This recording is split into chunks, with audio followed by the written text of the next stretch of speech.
담낭과 담도는 사람마다 모양이 조금씩 다르기도 한데, 이 담낭과 담도가 사람 신체 중에서는 변이가 좀 많은 편입니다.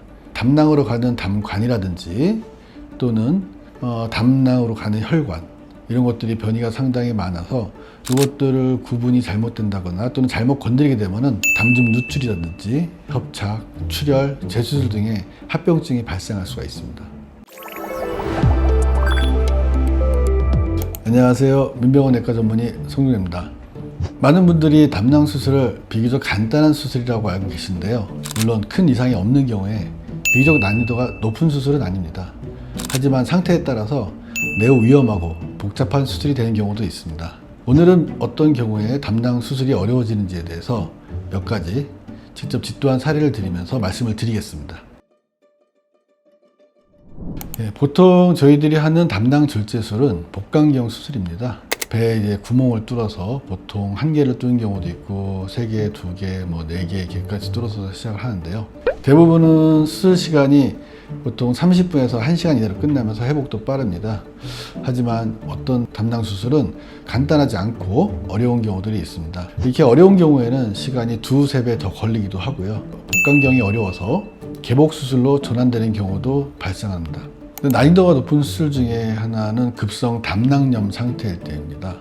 염증이 심한 경우에 주변 조직들이 다 달라붙어서 생기는 유착이라는 것이 발생하는데요. 담낭하고 간, 그리고 위, 십이지장, 그 밑에 있는 대장까지 다 달라붙어 있는 경우들이 있고, 주변에 있는 장간막이라든지 대망 같은 경우가 달라붙어서 정상적으로 담낭이 아예 안 보이는 경우도 있습니다. 그럴 경우에 저희들이 하나씩 복경을 찾아놔야 하기 때문에 처음 시도부터 어려운 경우들도 꽤 많습니다. 많이 달라붙어 있는 경우에는 담낭의 구조, 즉 담낭과 담도, 담관 이런 것들이 구분이 안 되는 경우들이 많습니다. 이럴 경우에는 출혈 위험도 높고 담관에 손상을 입을 수 있는 경우들도 상당히 많아서 수술 중에 합병증 가능성도 많이 올라갈 수 있습니다. 또한 여러 번 담낭염을 앓은 만성염증 상태일 때입니다. 담낭염 자체가 여러 번 왔기 때문에 그 담낭염으로 인해서 담낭벽이 두꺼워지면서 또한 유착도 자꾸 반복적으로 생깁니다. 그럴 경우에는 담낭을 찾기도 어려울 뿐더러 수술 시 담낭벽이 너무 두꺼워서 또는 간하고 그 경계가 불분명해져서 절제면이 뚜렷하지 않는 경우들도 많습니다. 그럴 경우는 쓸개를 분리하기 상당히 어려운 경우들이 많고요. 실제로는 간 안쪽으로 쓸개가 담낭이 파고들듯이 들어가 있는 경우들도 있습니다. 그럴 때도 수술이 좀 힘들어지기도 합니다. 그래서 증상에 따라서 보통 급성 담낭염 같은 경우는 증상이 심하기 때문에 수술이 힘들겠구나 라는 생각을 할 수도 있겠지만, 증상이 약해 보인다 하더라도 실제 수술에 들어갔을 경우에는 예상보다 까다로운 경우들이 많습니다. 다음으로는 상복부 수술 이력이 있는 경우입니다. 예전에 수술을 한 경우에 특히 위나 간이라든지 이런 경우 수술한 경우에는 복강 내 유착이라는 것이 심해집니다.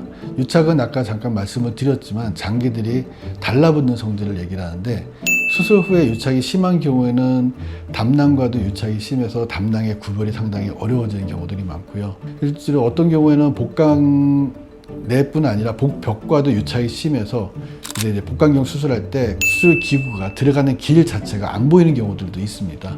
그런 경우는 복강경 수술이 불가능한 경우도 있고, 또는 가능하다 하더라도 그 길 자체를 만드는데 상당히 어려움을 겪을 수도 있습니다.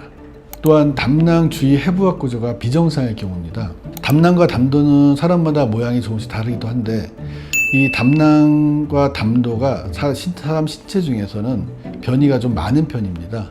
담낭으로 가는 담관이라든지 또는 담낭으로 가는 혈관, 이런 것들이 변이가 상당히 많아서 이것들을 구분이 잘못된다거나 또는 잘못 건드리게 되면은 담즙 누출이라든지 협착, 출혈, 재수술 등의 합병증이 발생할 수가 있습니다. 보통 수술 전에 철저한 검사가 필요한데 초음파 검사, CT 검사 이런 것들을 다 해야 됩니다. 이런 검사를 통해서 환자분의 염증 상태라든지 혈액 검사에서 염증 수치라든지 이런 것들을 확인하고, 그 다음에 이분은 염증이 심하기 때문에 수술 자체도 좀 힘들 수 있겠구나라는 것이 예상은 가능한데요. 보통 급성 담낭염인 경우에는 이런 검사들 가지고서 예측하기가 조금 더 편합니다.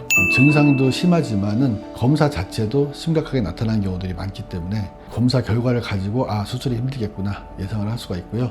만성 담낭염 같은 경우에는 증상도 심하지 않고 검사 결과에서도 혈액 검사 수치라든지 또는 영상 검사 자체라도 심한 경우가 드물기 때문에 이 검사 결과만 가지고 수술이 힘들겠구나 라고 예측을 하기는 쉽지 않습니다.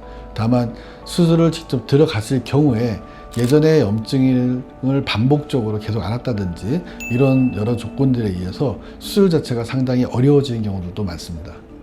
모든 수술이 그렇지만은 담낭 수술도 마찬가지로 매번 똑같은 케이스는 없습니다. 대체로 수술 난이도가 아주 어렵다고는 하지 않지만 염증이 반복된다거나 해부학적으로 구조가 정상적이지 않은 경우에 난이도가 급격하게 올라가는 경우들이 있습니다. 담낭 수술 전에 내 상태가 어떤지 경험이 많은 외과 전문의와 충분히 상담 후 수술을 받는 것이 가장 안전한 방법입니다.